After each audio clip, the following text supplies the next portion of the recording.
welcome back to Channel 2S. I'm your host, Second Soundwave, and we're continuing our look at the newest batch of magazine scans on this episode of Gunpla News. Starting things off simple, we have the RG Gold Frame Astray Amatsu, a very basic retool of the Amatsu Mina Custom we got recently. So for those unaware, the Mina Custom has unique legs, feet, and weapons, while the regular Amatsu just uses the standard Astray legs.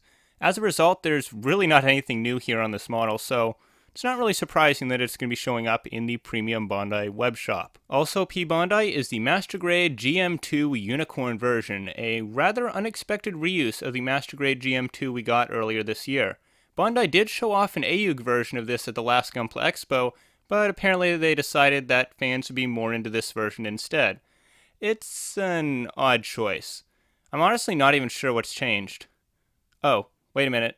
I think I got it. It looks like they took the cross off the shield. But other than that, yeah, I'm not seeing anything. Just another bizarre and mostly pointless P-Bandai model.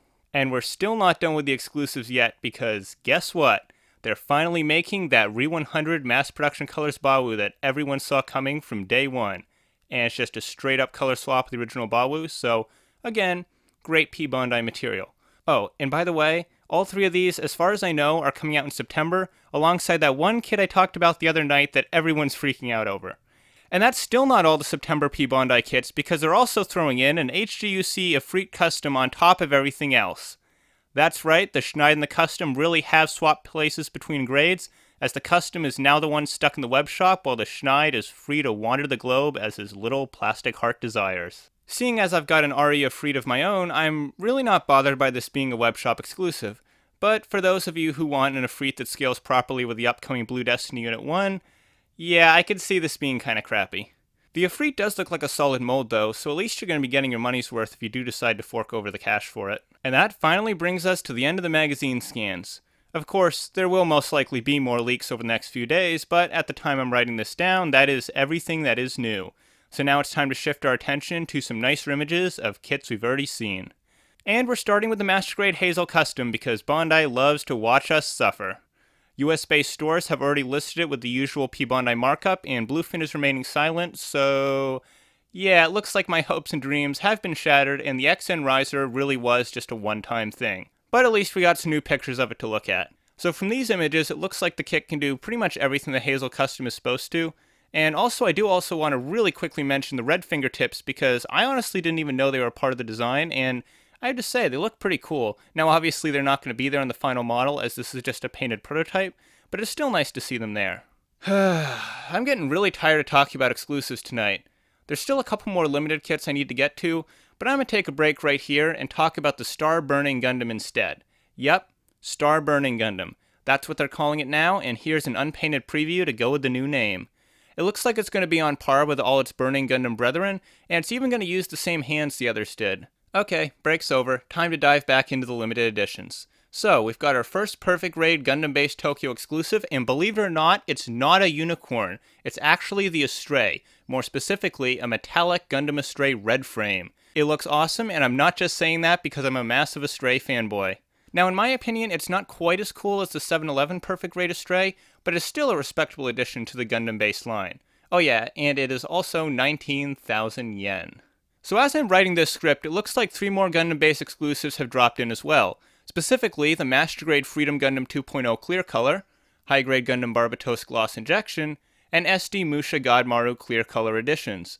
I'm really liking how this Clear Freedom looks, and I think it might be my favorite GBT exclusive we've gotten so far. It also makes me really want to build the Freedom I have chilling out in my backlog.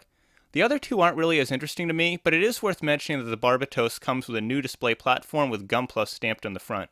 And now we come to what appears to be the capstone of Bondi's incredibly half-assed celebration of 00's 10th anniversary. This is a special recolor of the high-grade 00 Gundam, and it looks like 10,000 of these will be given away to the winners of a campaign that will be running from August to September. It looks like buying 00 kits within the campaign window enters you in the drawing, I think? There's not a whole lot of information on it right now, but I'll keep you guys posted when I learn more. That's too many damn exclusives for one night. I gotta talk about something that's retail, but also really cool and obscure to restore my faith in Bondi. Ooh, here's something. The NXEdge Phantom by Tamashii Nations. Yes, you heard that right. We're getting a figurine of the lead Gundam from freaking Crossbone Ghost. at retail. I mean, it's just an NXEdge, so A, it's got SD proportions, and B, it's kind of expensive for what you get, but still, it's a really nice surprise to see this hidden gem of a mobile suit join the lineup. Also, while I'm not the biggest fan of the NXEdge line as a whole, I just have to mention how awesome the effect parts that come with these things are. We've gotten some great ones in the past, but the Phantom's flames are easily my favorite so far. The sculpt on them is just awesome. Anyways, it's coming out this November, and they haven't announced a price for it yet, but judging by their previous releases, I'd guess that it's probably going to be in the 2,500 to 3,000 yen range. And I was going to end it right there, but then I saw the new RG Unicorn scans, and they actually showed more new stuff than I originally thought, so I better go over those too. Now there's a lot going on this scan, so let's break it down and look at it bit by bit. At the top of the page, we just got front and back images of Unicorn mode, not much new to see here. Below that, we got a close-up look at how the head is going to work. It looks extremely similar to the Master Grade, right down to the detachable cheek guards and white V-fin.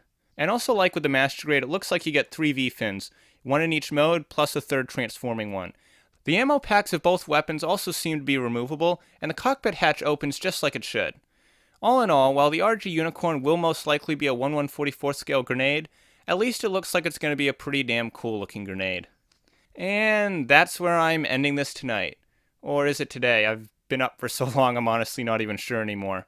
There may be some more new scans by the time you're watching this, but I'm honestly tired of waiting at this point and also just tired in general, so I'm going to cut it off right here. Thanks for watching, leave a like if you want, subscribe for more, and as always, I'm Second Soundwave, and I'll see you next time. Take care, guys.